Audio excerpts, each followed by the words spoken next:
What is up, guys? TakeASeatSlr here, and today I have a very important video for you, one near and dear to my heart, and that is the 100%er video, or how to approach getting 100% of the challenges in Call of Duty World War II online multiplayer. First off, I want to say that while I haven't been making videos, I did start a Twitch, so you can check me out at twitch.tv/TakeASeatSlr, and I'm on most days, but you can watch me trying to go towards 100% of the challenges, raising my KD, and also be playing Fortnite and other things with some friends as well, so check me out there. But for this video, I just wanted to give you a breakdown of how to approach the challenges as a whole. Right now, I'm 9th Prestige, and I'd say I have just over 80% of all of the challenges completed for multiplayer. The direction I'm about to give you today, I actually haven't done myself because I've done trial by fire.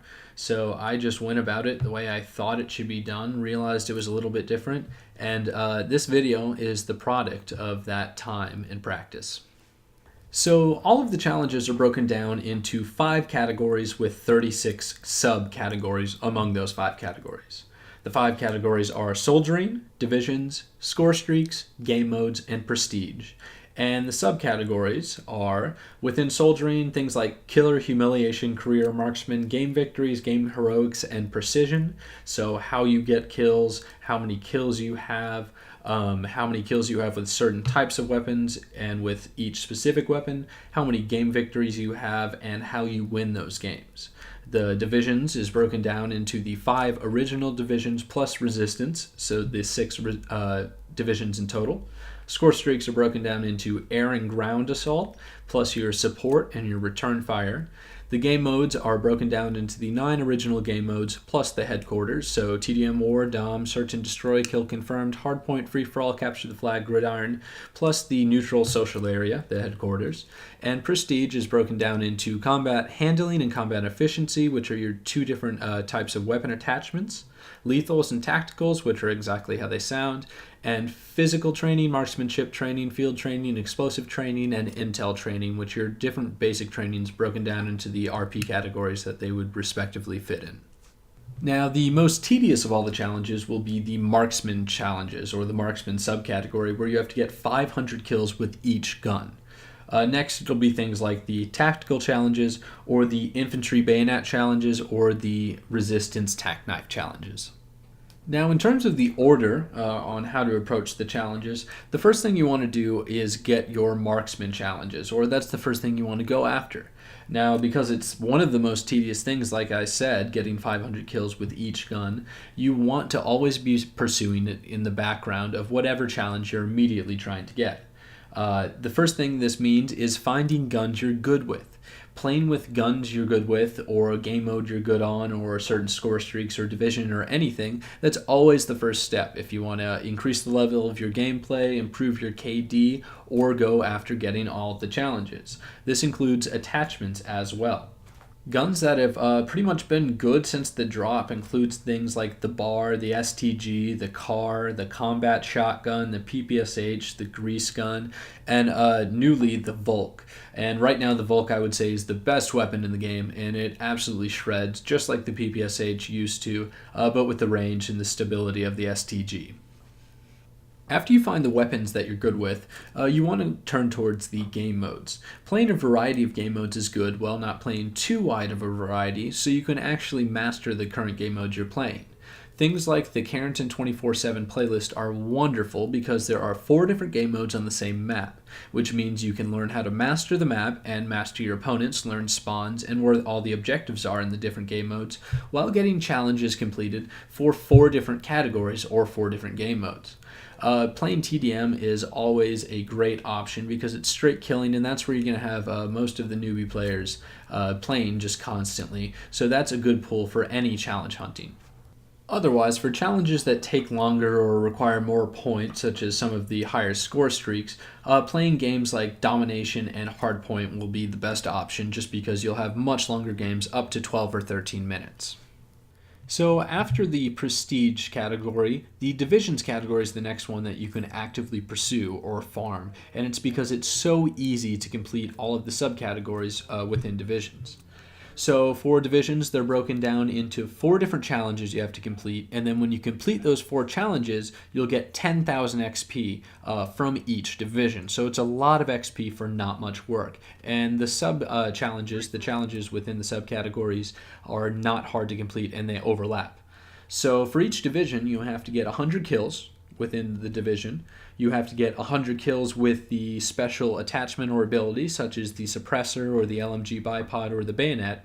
You have to get 100 kills with each respective weapon type within the division.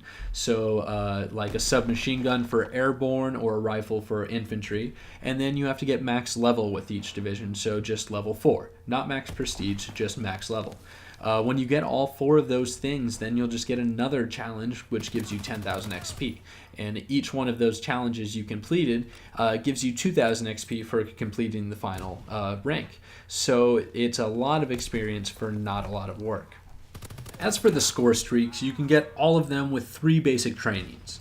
That would be launched, to shoot down certain score streaks, and then ordnance and requisitions to get basically all of the other challenges within the score streak category. Ordnance and requisitions are absolutely overpowered, and that's why I made one of my first videos on this channel about them, and it's one of the reasons I made this YouTube channel, because they are just absolutely awesome. You can get so much experience and so many challenges done just by using those 2 score streaks. For your lower half of costing score streaks, you'll use ordnance, and for your upper half costing score streaks, you will use requisitions. When you're playing a longer game type like domination or hardpoint, and you can get 5,000 point games, you're guaranteeing yourself 3 score streaks minimum, plus so many X amount of kills and or support depending on your score streaks towards your challenges, which is great when it comes to completing these challenges. Now, other than the marksman subcategory, you do not want to be going towards soldiering at all. The soldiering category, kill or humiliation, career, game victories, game heroics, precision, those will just come with time. Yeah, those hold some of the more fun things to go after, like getting 10 headshot kills with just a pistol in one game and getting 5 sticks in one game and things like that. But those are really things that'll come with time, and you really shouldn't be beating your head against a wall trying to get them. When you're going after your prestige, your attachments and your tactics and lethals and your basic trainings and the different game modes and the divisions, the amount of kills you're going to get, with pistols, melee, light machine guns, all the different gun types, the different game modes you're going to win, etc. Those challenges in soldiering will come with time. So do not pursue those other than the marksman challenges. You should always be trying to get 500 kills with each gun. When you get 500 kills, go to the next gun. You can always revert back to going with what you're comfortable with. Again, the number 1 rule is playing with what you're comfortable with. But after that, you should be trying to get, the next challenges completed, the next guns that you don't have challenges for, the next attachments for those guns, the next lethals, the next tacticals, etc., etc. And just some knowledge to note, some tips and tricks. There's no challenge for bouncing betties in this game for the lethals. The tacticals have a very small window and they're kind of hard to come by. It's kind of glitchy, and I haven't really gotten my tacticals, and that's one of the reasons I said it was most tedious for me. That could just be my connection, the way I'm playing, whatever. It might be easier for you guys, but overall I think there's a pretty small window for getting that. When you use serrated, having the knife as your main weapon and having 2 throwing knives, I actually recommend to use it with resistance when you're trying to get your tack knife kills, because it's just like playing with the serrated knife, but you also have the addition of having that pistol, and you'll actually double up on your kills that way. Again, for score streaks, you definitely need to use ordnance and requisitions, and you'll guarantee yourself, percent completion during your challenge for each game. And there's no other way you can do that in this game, other than with the ordnance and requisitions applied to the score streaks, which is awesome. And then for semi-automatic rifles and bad weapons that have been nerfed, anything, just hop into hardcore. You'll get those 1, maybe 2-shot kills all the time. So that'll really help your marksman and your kills overall. These challenges are not that hard, and I hope this breakdown, gives you an advantage, and hopefully some confidence that you guys can get these challenges done as well. I'm just over 80%, but I'd be curious, do you guys have 100% of the challenges done? I'm going to be making videos on different subcategories, different tips and tricks that I've noticed with the challenges and other things. But what do you guys want to see? What are you having trouble with? What do you think you can do more efficiently? Drop down in the comments below and tell me what you're thinking, and I'll make a video on it. But until next time, this has been Take a Seat.